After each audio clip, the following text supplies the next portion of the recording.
I'm good. All right, good morning, everyone. Good morning. Morning. I know it's early. Welcome to the 2025 Ohio Securities Conference. It's the 52nd consecutive year that we've held this event. We're very excited to be here on the campus of Case Western Reserve University at their beautiful School of Law. We're grateful again to be co-sponsoring this event with the Case Law School, second year of our conference partnership. I would like to especially recognize Case Law Professor Eric Chafee, who's a longtime friend to the division, and if you're a loyal attendee, you know that Eric has been working with us for over a decade, first at Toledo and now here at Case.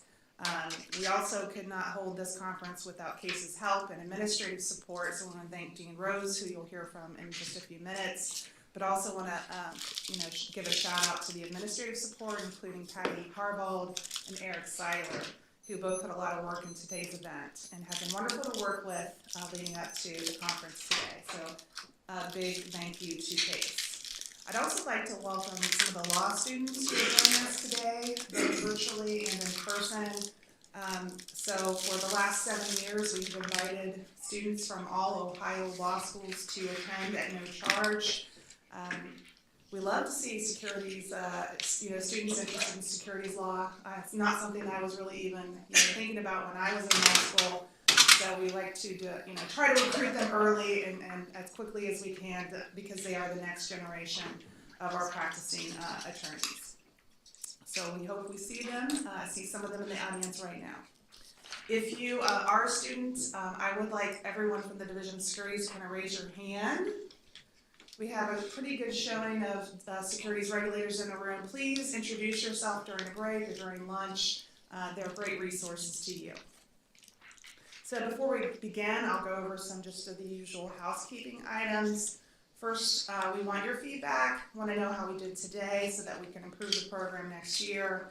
Early next week, all attendees will receive an email with a survey. Please take a few minutes to fill that out and let us know how you did.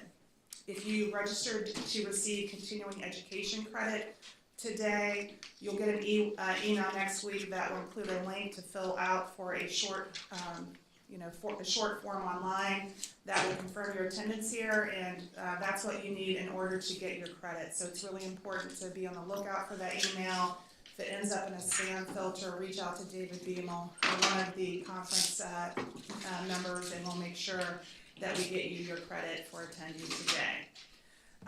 Now, for virtual attendees, you received an email containing a Zoom link that may have included a link to a CLE survey through Case. I have been told to underscore, you do not need to fill out that survey. We don't want you to fill out that survey. You only need to fill out the survey that the division sends next week. We apologize for any confusion on that. The division's the one that actually submits the CLE transcript, so we're the ones that need to get that survey. So we'll submit the hours to the appropriate licensing agency during the first week of November, but please don't forget to fill out your CE form. We also ask everyone, please take a moment to silence your cell phones, laptops, smartwatches, which I didn't do, so let's see if my phone rings while I'm standing here, and other electronic devices that you may have with you. There are outlets in the tables in front of you. This classroom is very, very convenient, so if you do need to charge your devices, you can stay charged right in the classroom. We'll have two 15-minute breaks throughout the day, as well as a 45-minute lunch, but we do try to stick to the agenda and the times that are noted on the agenda, so please don't dilly-dally out in the hall. Get back to your seat when we start so that all of our speakers get the time and attention that they need. Lastly, if time allows, our panelists and speakers will take questions at the end of their presentations. For our virtual attendees, please submit your questions via the chat feature in the Zoom screen. Our in-person attendees should raise their hands and wait to be recognized. Please note that we will not be able to answer every question, but we'll do our best to answer as many as possible. And so I just want to say a few more words before I hand this over to Dean Rose. I think we really should be proud of the state of Ohio. If you look at some of the speakers we have today, including a sitting SEC commissioner who hails from the great state of Ohio. We have division alumni, I'm not sure if he's here yet, who flew in yesterday from Mexico City to be at this event today. We have Paul Graywell coming in from California.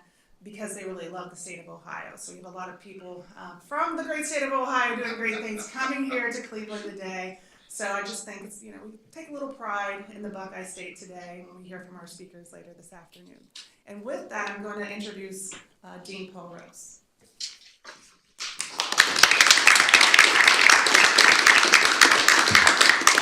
Thanks, Andrea.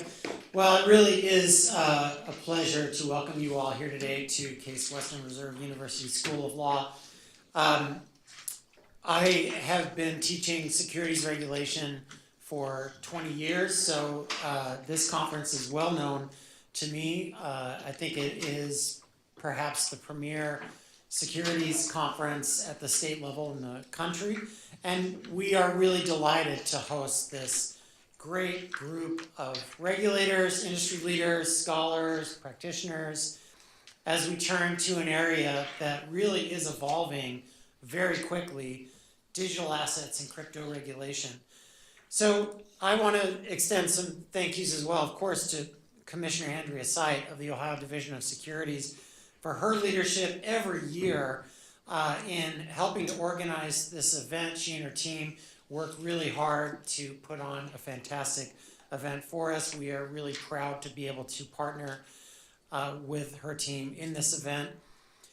I also want to, as Commissioner Sight did, acknowledge Professor Eric Chafee of our law school, who helped bring this premier event to Case Western Reserve University School of Law. And Professor Chafee is not only an expert in securities regulation, but also an expert in digital assets. So this really is his area of expertise that we'll be talking about today. So this year's theme is Shaping the Future of Crypto Regulation, and it is, of course, timely and essential. The last year, we've seen a lot of change, a lot of clarification, and that will influence how these markets operate going forward. At the federal level, as I'm sure most of you know, the SEC under Chair Paul Atkins launched Project Crypto, signaling an agency-wide initiative to modernize the securities laws to better accommodate digital asset issuance, trading, custody, settlement. And the SEC staff has been really busy publishing a number of statements that have been trying to clarify the views of the SEC on specific crypto activities. So, for example, certain stable coins may not constitute securities when structured appropriately. Some liquid staking activities do not involve the offer and sale of securities under federal securities laws if structured appropriately. Meanwhile, the Commodities Futures Trading Commission has signaled an increased focus on tokenized collateral, stable coins, and other digital asset innovations. And last month, I believe the CFTC and the SEC issued a joint statement pledging greater regulatory harmony. As someone who's taught, I just think back to the years of teaching corporate finance and talking about all of the history of when the agencies have not exhibited regulatory harmony over the years. And so I think that this is an important step forward. That kind of interagency coordination is especially important as markets really are spanning lots of regulatory silos. At the state level, including, of course, here in Ohio, regulators and law enforcement are increasingly turning their attention to cryptocurrency-enabled fraud, asset tracing, investor education, and the presence of the panels today on fraud investigations and compliance reflects that real-world risk and also the potential for investor harm. Also notable, I think, is just the evolving role of the industry itself. Crypto firms are no longer just challenging regulators. They are engaging in dialogue. They're working hard to strengthen compliance functions. They're seeking clear rules of the road, of course.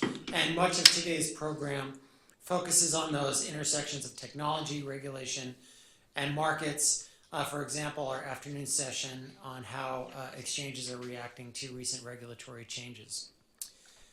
So here at Case Western Reserve Law, we are, of course, trying to keep pace with these rapidly changing financial technologies, and our faculty and students are increasingly engaged in blockchain, tokenization, fintech regulation, research, and learning.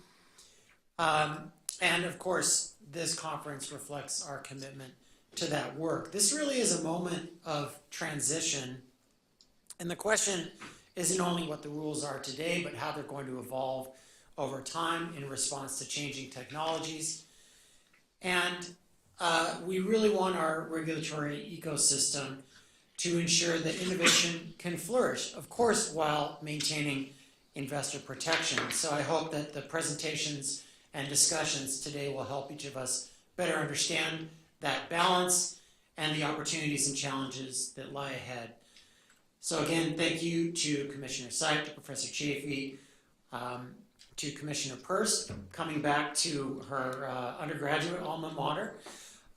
We are so grateful to all of the distinguished panelists that are joining us today, and we really look forward to a vibrant and informative day. And so with that, let's get started.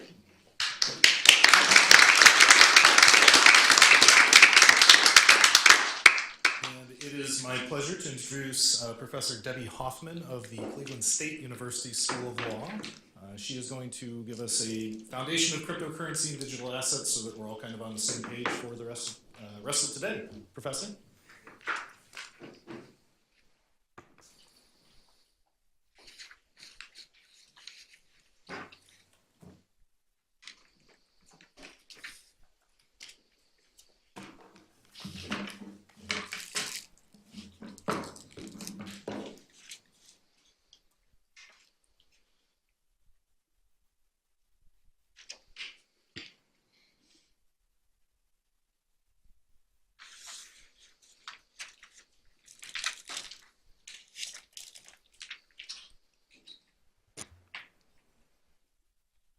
Right, good morning.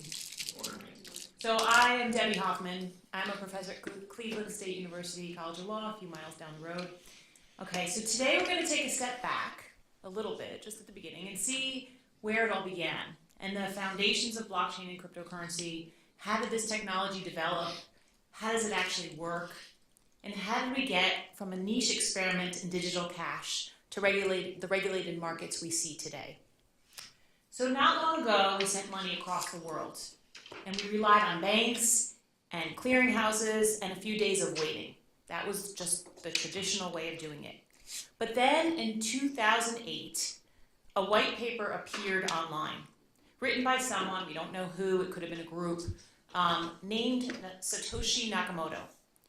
And it proposed something radical, a digital cash system. And it let people exchange value directly without anyone in between. And that became Bitcoin. And from then on, everything in finance changed.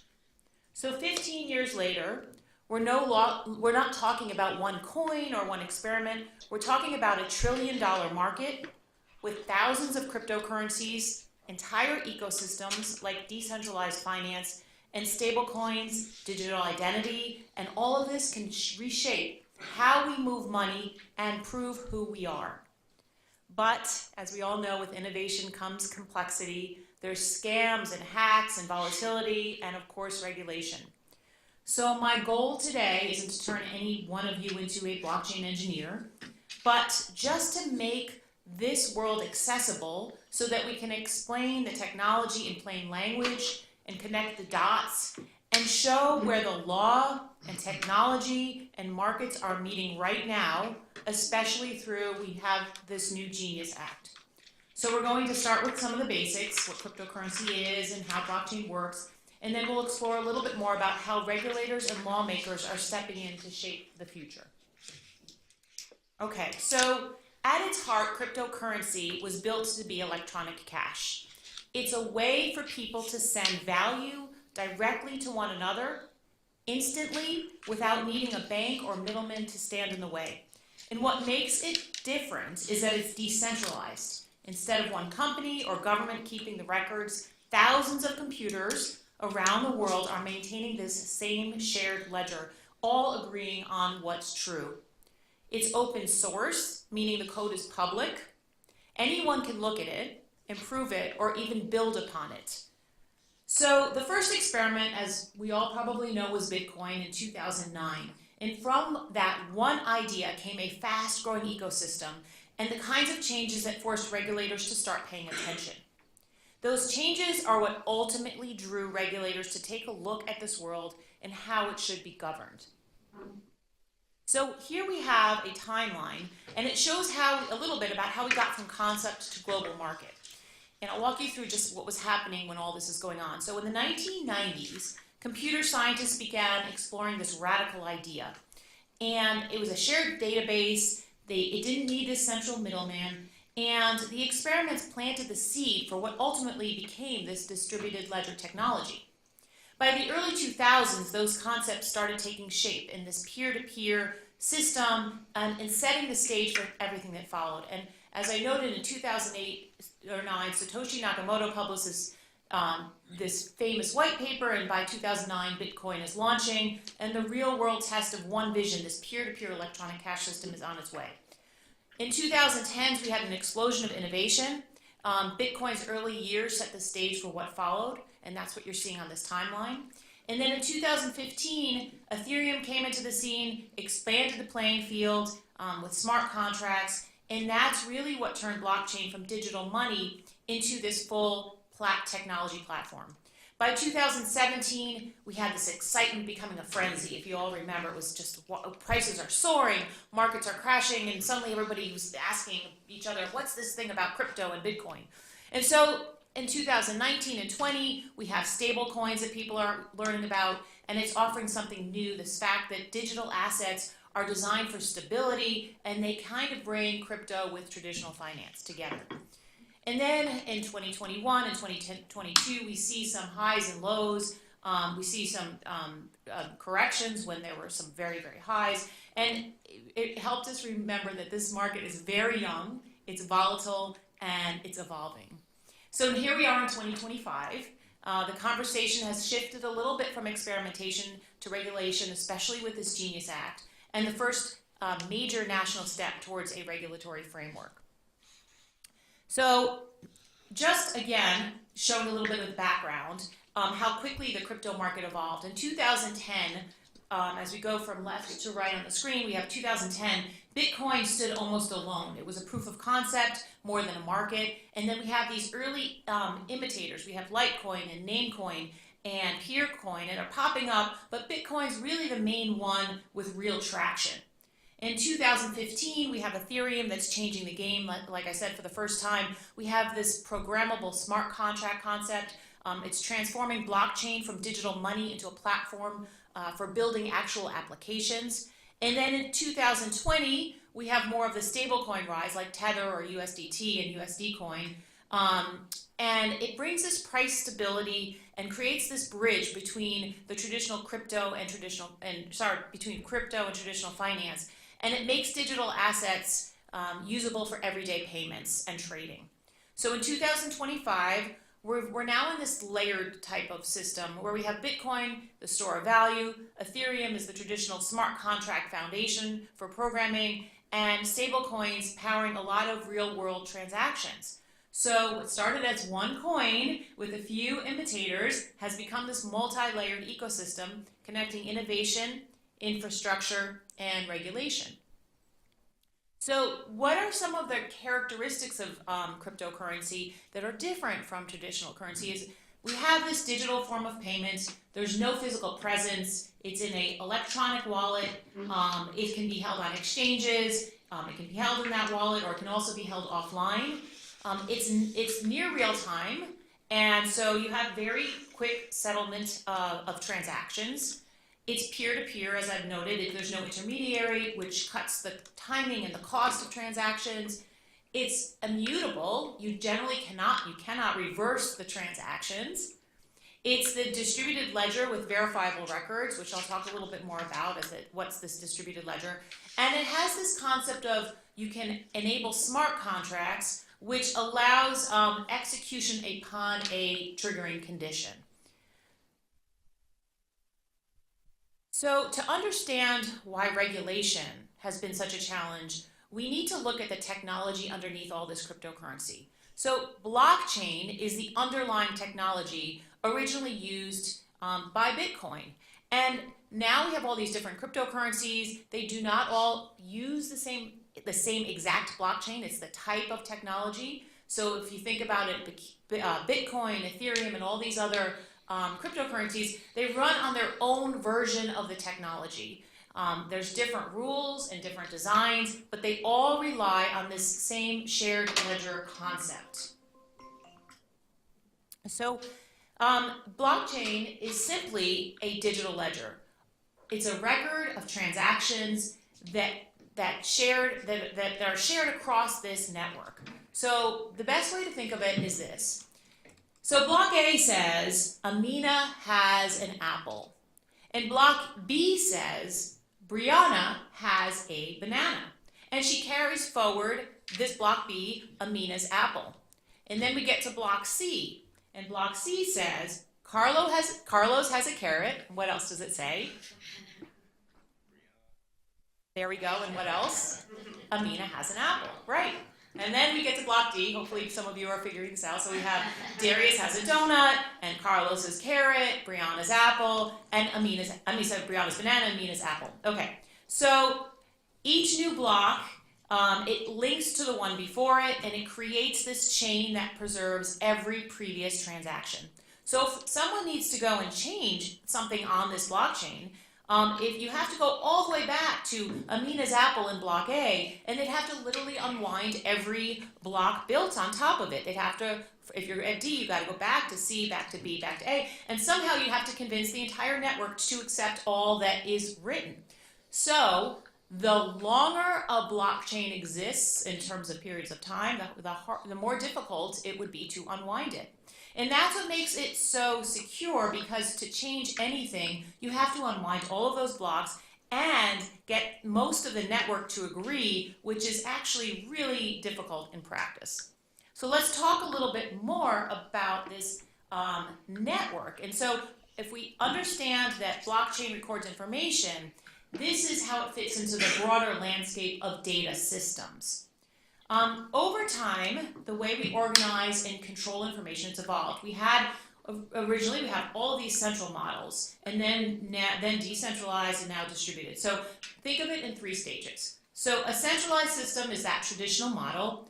Everything runs through that single hub. It's a bank database, a corporate data center, one point of control, but also one point of failure. If the server crashes or gets hacked, that one system is down. Decentralized systems, they spread it across many hubs.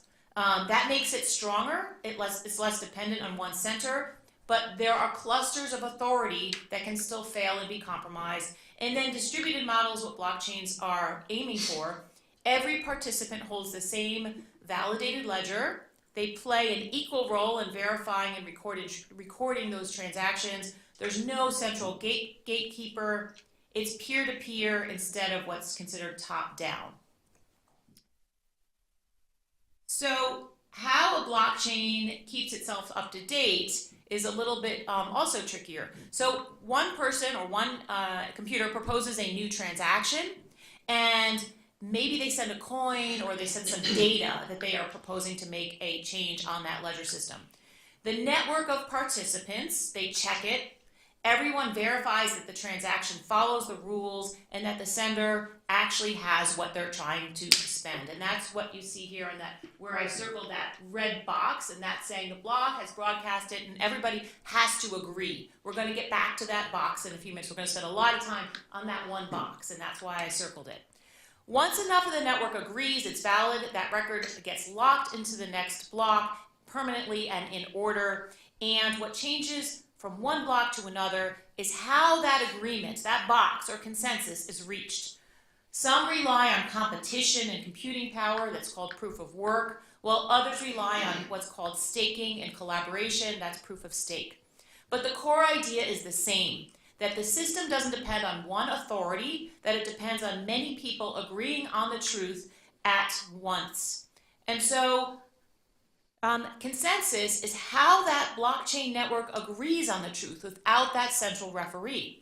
This transaction gets proposed, and the nodes or the individual computers that are running that blockchain software, they have to check it against the rules. When enough nodes agree that it's valid, the transaction becomes part of that permanent ledger. Different networks, they reach this agreement in different ways, as I've alluded to, and some use this computing power, and others use economic stake, and a few use appointed or time-based validators. But all of these different consensus mechanisms are the way in which these networks reach the agreement. And most build on two main models, proof of work and proof of stake, but there's others. There's delegated proof of work, there's proof of authority, there's proof of history. There's all these different that aim to reach that agreement maybe faster and with less energy. So each model has trade-offs. Some are security, some are the decentralization, some are speed.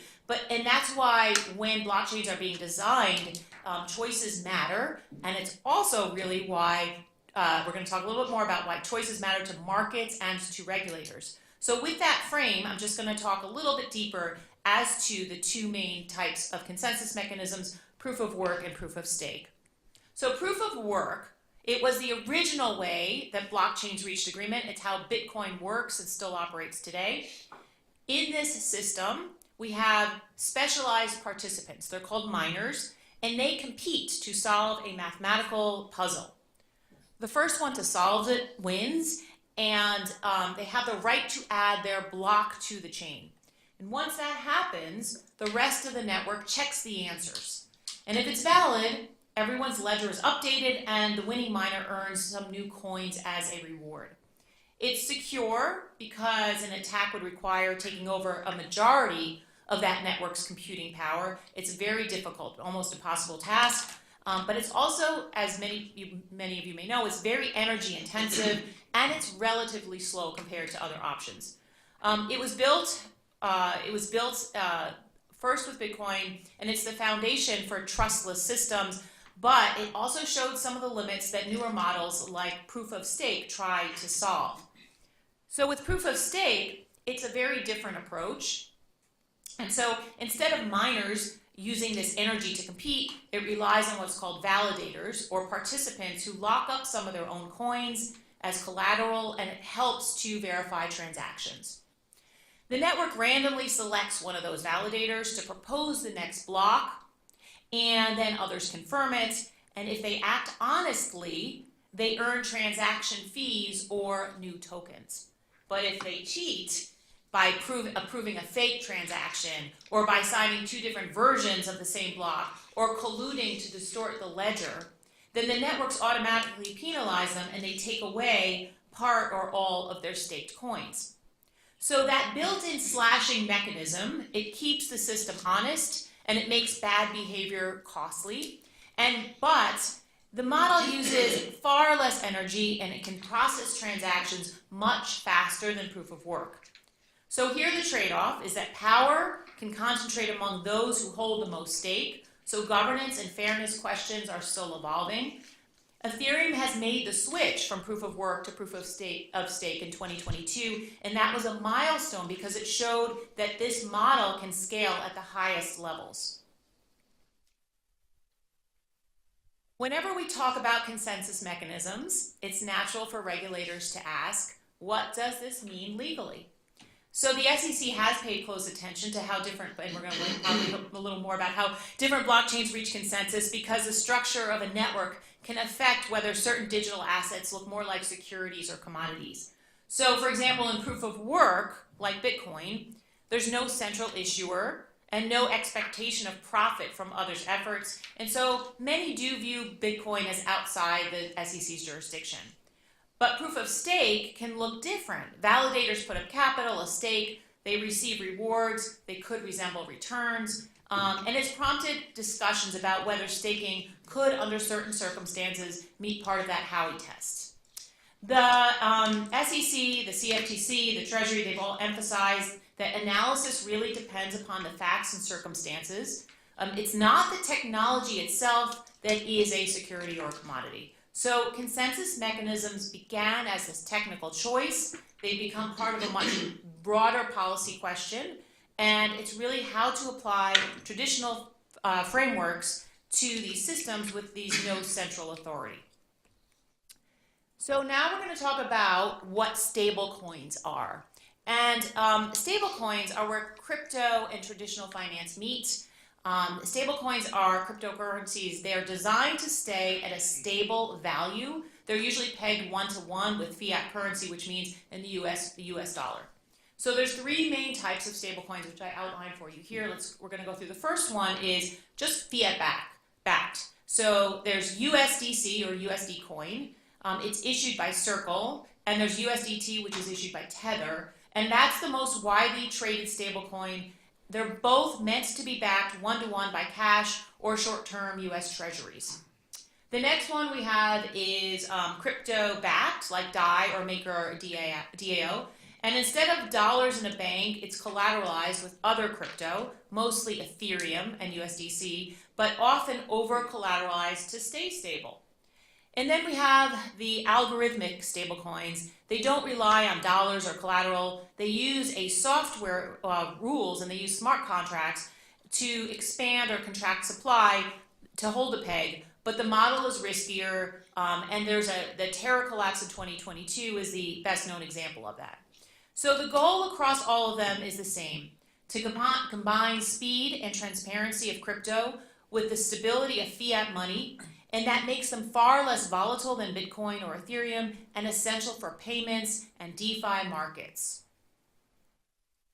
In the US, the big shift is the Genius Act. It's the first federal law focused on stablecoins. Before this, Congress had floated a bunch of proposals, but none of them made it through. And under the new law, Treasury and the Federal Reserve, they set the national standard for reserves and redemption, and the SEC, the CFTC, they continue to define where their jurisdiction begins and ends.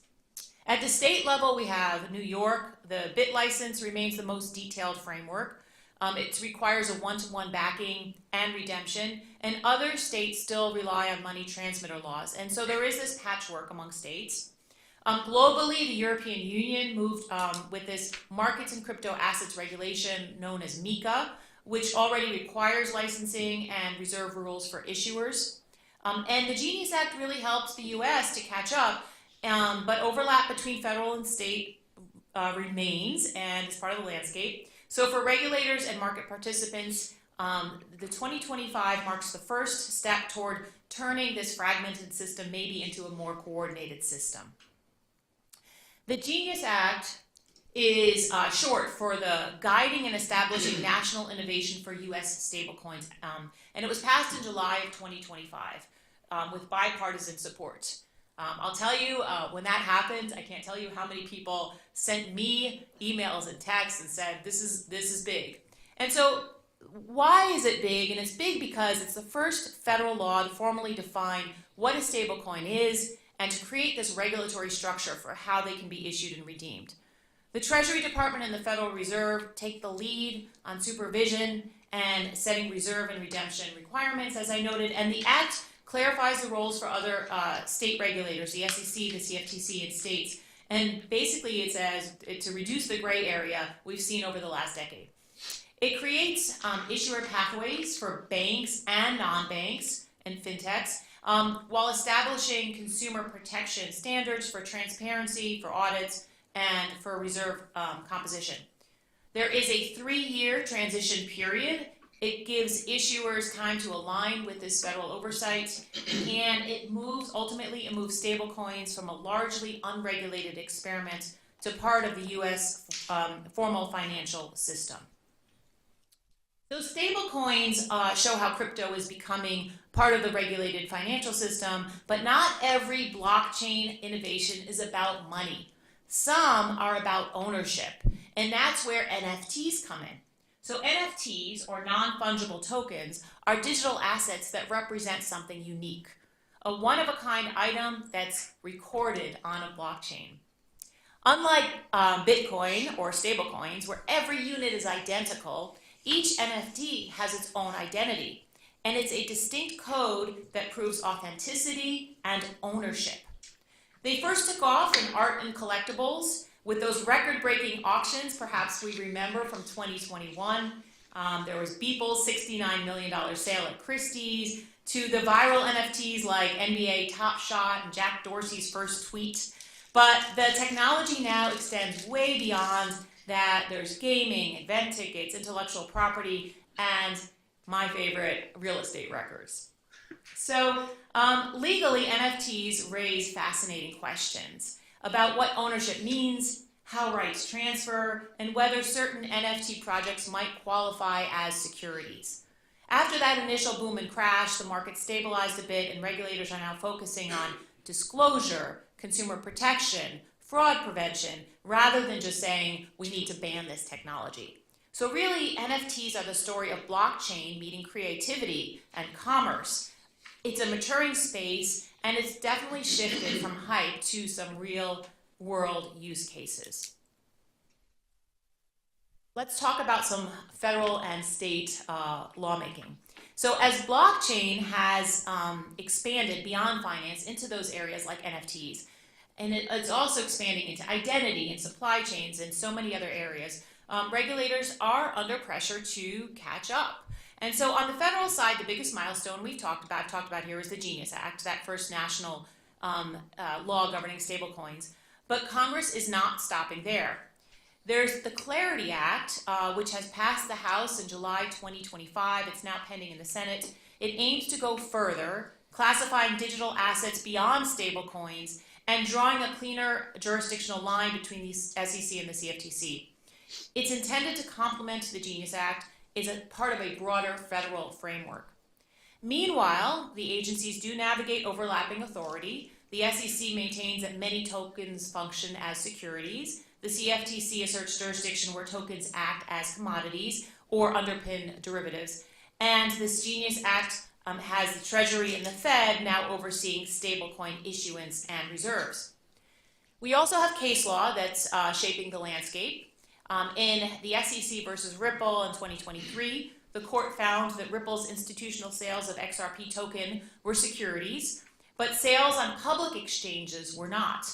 So that's a decision that is being cited in ongoing cases and appeals. The decision reaffirmed that the Howey test still governs digital asset classification, but it shows that the outcome can depend on how a token is marketed, who buys it, and in what context. So today, the federal law is developing on these two tracks through legislation like the Genius Act, maybe the Clarity Act, and through litigation like Ripple, and the agencies are negotiating who ultimately sets the boundaries. And then even with all this federal activity, we have the state activity, and state regulation remains very much a patchwork.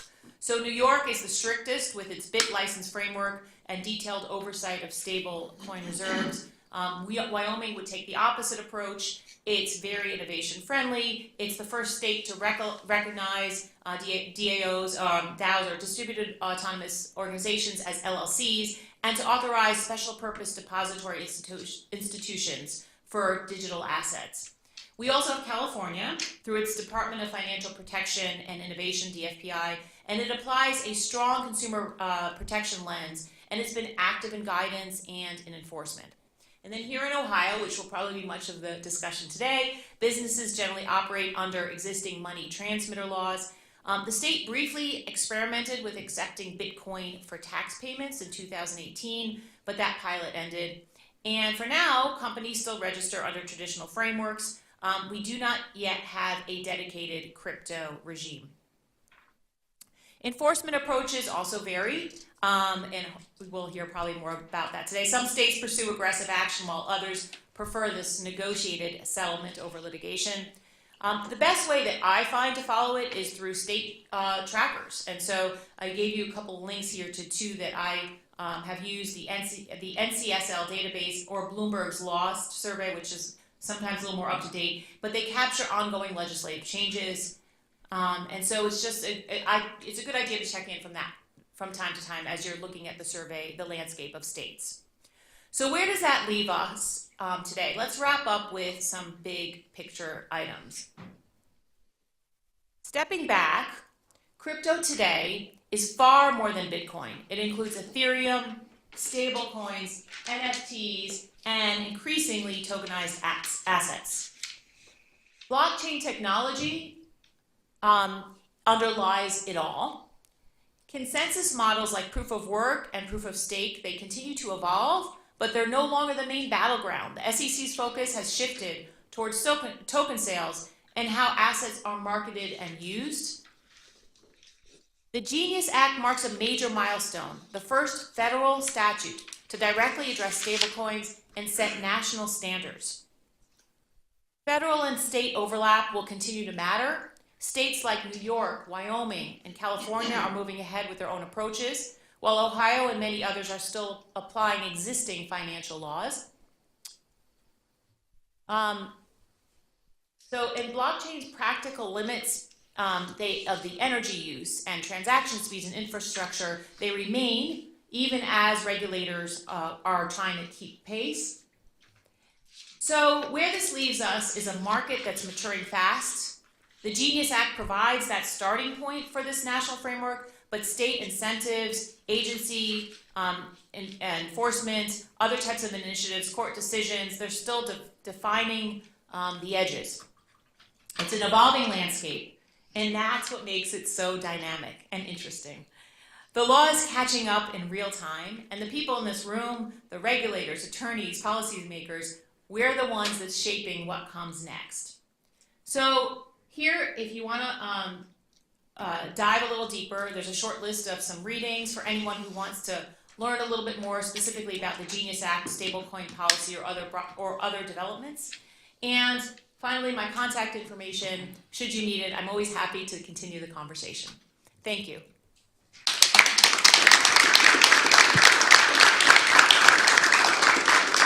Do you have any questions for Professor Hoffman? Yes. Hang on one second. Let me bring the microphone over. Just in general, how many transactions are we talking about that couldn't be handled dollar to dollar? In other words, within the United States, and at least within the jurisdiction of regulation, Yeah. are we talking 90% that could be done traditionally, or what's the big advantage here?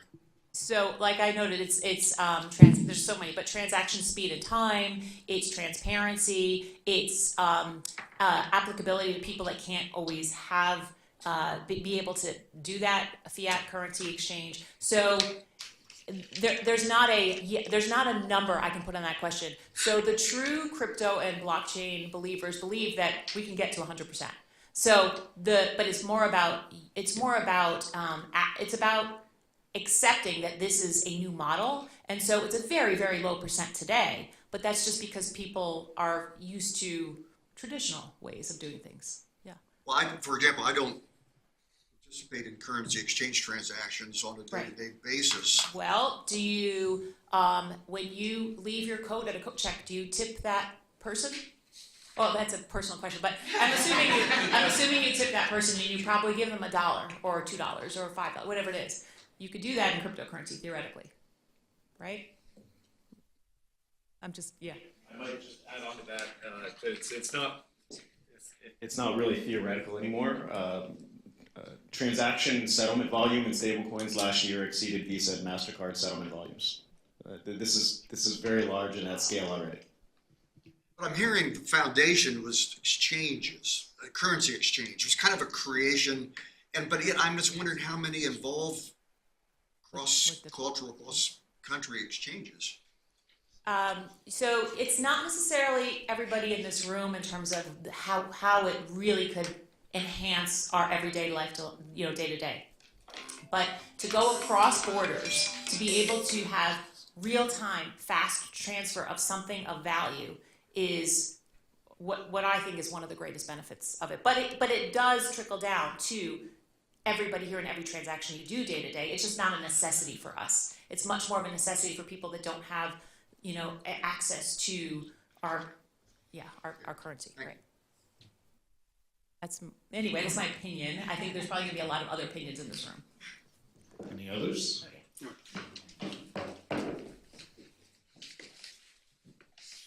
Wouldn't it be useful if the state of Ohio were to issue some sort of blockchain device, and therefore solving our budget problem?